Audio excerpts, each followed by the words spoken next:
This was an effing great reading week.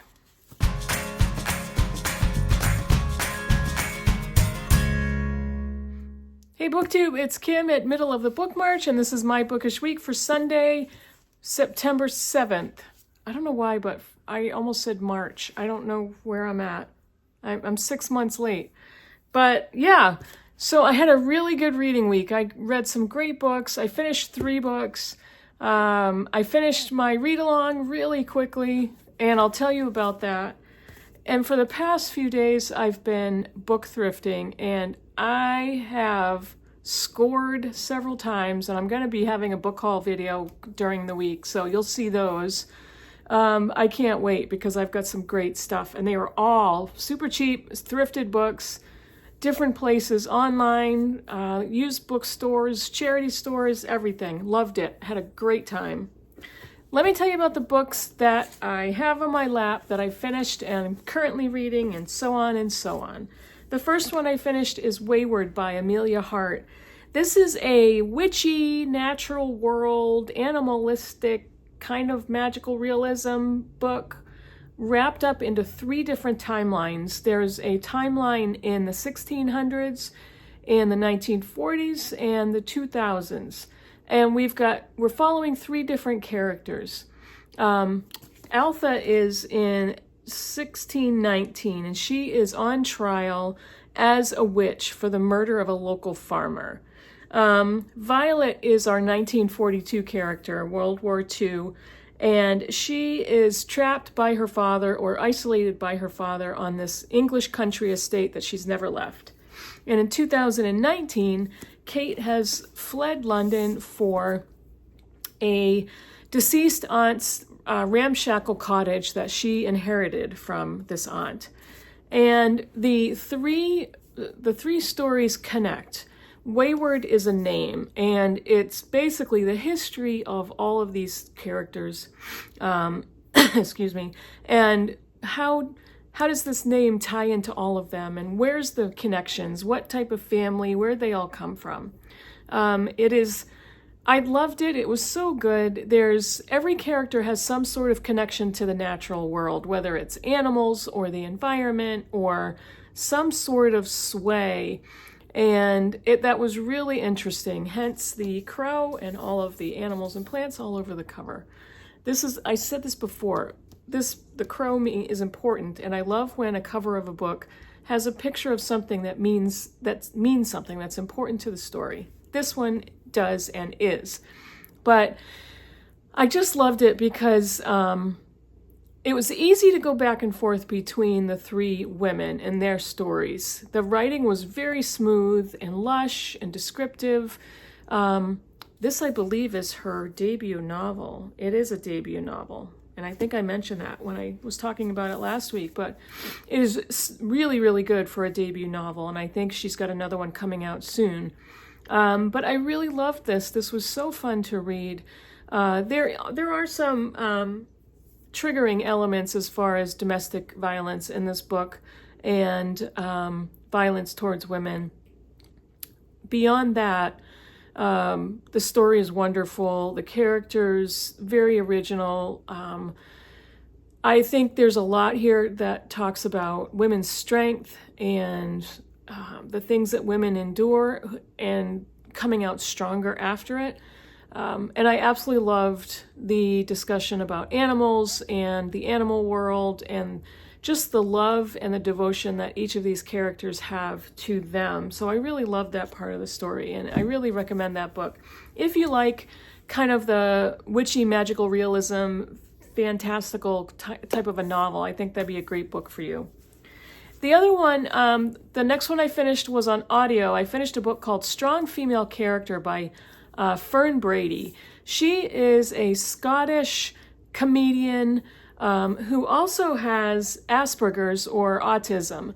And she was writing the book from London, I believe, but she's Scottish by birth and origin. And she's basically talking to us, the reader, about her life with autism. She got a late diagnosis in adulthood. She's talking about living with autism, how she's dealing with it as a single woman who's trying to make her way through the world, who's trying to keep a job, trying to keep healthy relationships. At one point, she becomes a stripper. She works as a stand-up comic. She's held office jobs. She's done a lot of different things, clerking in stores. She's got a conflicted relationship with her parents, especially her mother. She talks about different relationships with men that she's been in and relationships with women. She talks about her mental health and her experiences growing up. She knew she was different when she was a child, and her parents knew she was different too, but at the time, I say back in those days, they didn't really pursue it. They didn't do anything about it. They thought she was odd. They thought she was belligerent and defiant and that type of thing. But for a girl with autism, it's very difficult to get a diagnosis until much later in life.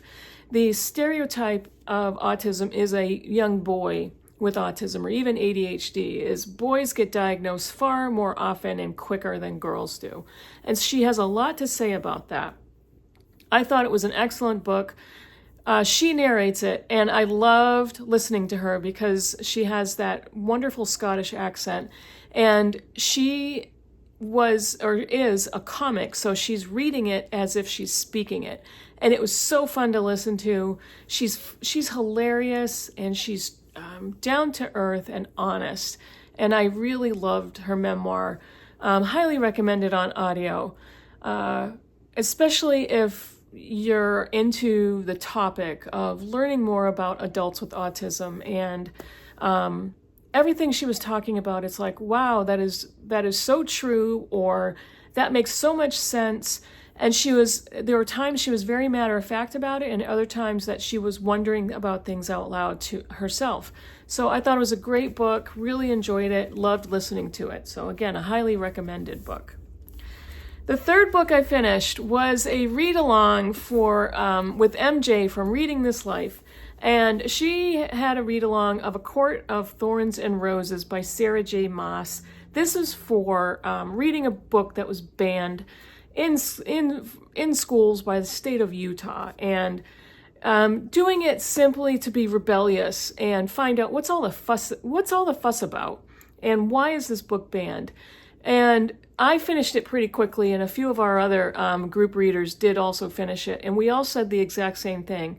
We can't understand why this would be banned. It is so tame, and there's maybe one sex scene. I call it, Spicy Bits 101. This is nothing unusual or out of the ordinary. From what I know about the conservative movement in Utah, there's discussion about premarital sex, about multiple partners, about being on your own, not having a good family life, not having supportive parents. Could all of that be part of it? I don't know. It really was not that big of a deal. And there's one scene of a sexual situation, but I think I was basically halfway through the book to even get to that point. Didn't last very long. It wasn't really explicit. It's like no big deal for a teenager. It's nothing that they haven't thought of already. There's nothing out of the ordinary about it except for the characters and who they are, because this is a fantasy. So that was it. There's a few potty words here and there, but they're so tame. It's like a 5-year-old would probably know all those words. But yeah, so why it's banned is basically just fear-mongering and conservative bullshit and all this other crap. What did I actually think about the book? Blah. It was a fast read. It's romantasy. That's the genre we're going with. I'm not a huge romance reader. Once in a while, and I've read some really fun romances. I love fantasy, but this was more of a fairy tale retelling than fantasy. It reminded me of, dropped the book. It reminded me of a spicy Twilight combined with Harry Potter and the Disney version of Beauty and the Beast, all rolled into one. So it's more of a fairy tale than it is fantasy. But there were some fun characters. There's elves and humans and shapeshifters and a bunch of other evil creatures, and so that was fun. But the book, it's not that well written, and it's definitely marketed for a young adult audience or an older teen audience. I didn't love it. It was just a fun read. It was fun to blow through so fast. It was fun to talk about with the other group readers. So yeah. Basically, this is the story of a human named Feyre who kills a very large wolf in the beginning of the book because her family is hungry. And she is the youngest of 3 daughters and a living father. Her mother died. So she is the one who goes out and hunts. And she comes upon this gigantic wolf, and she's not sure if it's an actual wolf or if it's a fairy. And she decides, doesn't matter, either way, she's going to kill it. And she does.